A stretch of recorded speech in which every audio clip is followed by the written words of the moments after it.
Tegas Prabowo paparkan sikap RI soal Laut Cina Selatan.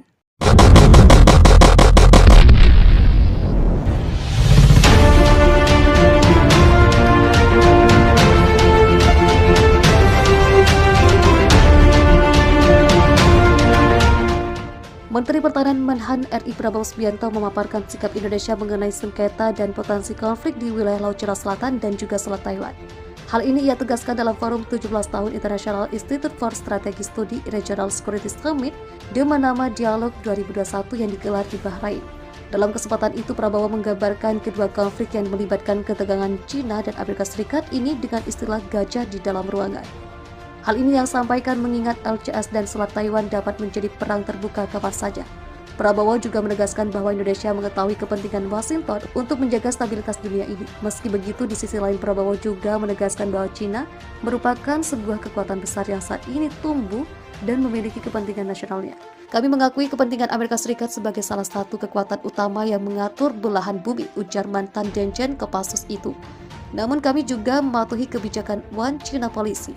Kami mengakui kepentingan inti Beijing yang sah dan kami mendukung serta menghormati tempat yang tepat bagi Beijing sebagai kekuatan dunia yang besar. Tambahnya, LCS dan Taiwan telah menjadi potensi konflik besar dalam beberapa waktu terakhir. Di LCS, Beijing mengklaim hampir seluruh LCS laut yang dilalui perdagangan triliunan dolar setiap tahun sebagai teritorinya. Hal ini mendapatkan pertentangan besar dari claimant state lainnya seperti Filipina, Brunei, Malaysia, Taiwan, dan Vietnam. Sementara itu, kondisi di Taiwan memanas akibat mulai masuknya ratusan jet tempur Cina ke wilayah pertahanan pulau itu. Cina juga mengklaim bahwa pulau itu merupakan wilayah integral kedaulatannya. Menteri Pertahanan Taiwan Siu Kaosheng memberikan sinyal mengenai invasi Beijing ke wilayah itu pada tahun 2025 mendatang. Ia menyebut bahwa masuknya pesawat milik Cina itu merupakan tanda-tanda yang jelas mengenai invasi. Ini adalah situasi terberat yang pernah saya lihat dalam lebih dari 40 tahun kehidupan militer saya, kata Siu dalam sesi legislatif bulan lalu. Inilah perlu Anda ingat, Beijing telah merancang berbagai strategi untuk membingungkan mereka yang menentang klaim kedaulatannya atas pulau, laut, dan langit.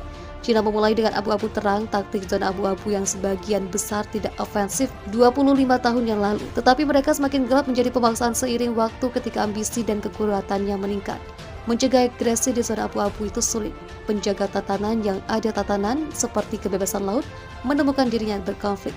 Itu karena agresor zona abu-abu dengan sengaja menolak untuk melanggar ambang batas antara perdamaian yang tidak nyaman dan konflik bersenjata yang membenarkan tanggapan darurat.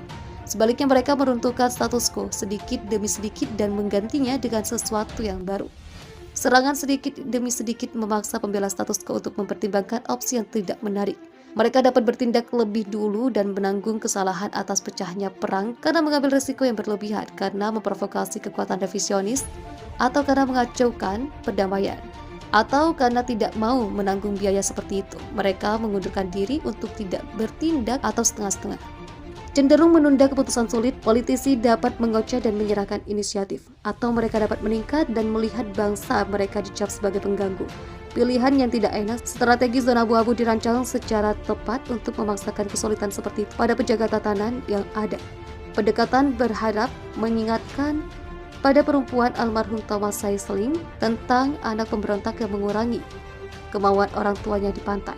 Beritahu seorang anak untuk tidak masuk ke dalam air, tegas Saisling, dan dia akan duduk di tepi sungai dan menenggelamkan kakinya yang telanjang. Dia belum di air. Menyetujui dan dia akan berdiri, tidak ada lagi dia di dalam air daripada sebelumnya. Pikirkan lagi dan dia akan mulai mengurangi, tidak masuk lebih dalam. Luangkan waktu sejenak untuk memutuskan apakah ini berbeda dan dia akan masuk lebih dalam dengan alasan bahwa karena dia bolak-balik semuanya rata-rata.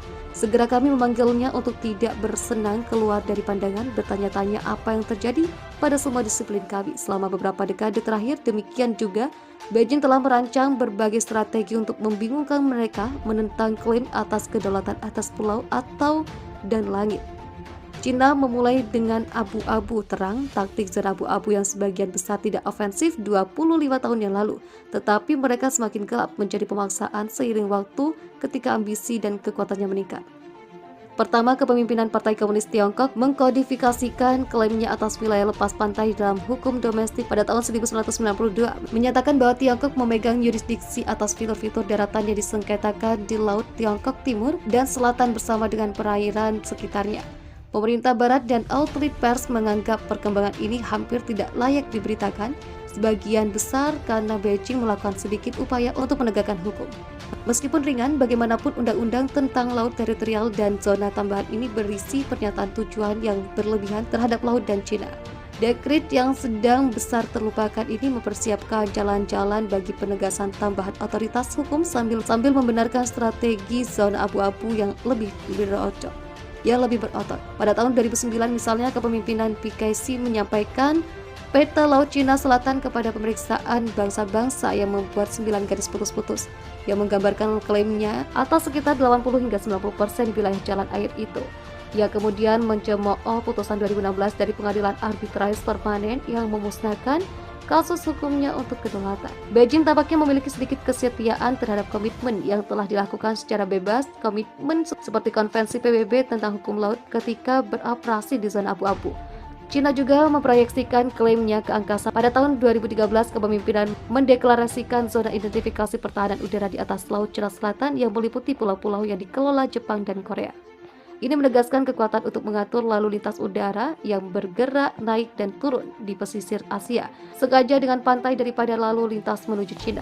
Mengontrol wilayah udara bukan membela Cina dari pesawat yang masuk merupakan tujuan sebenarnya.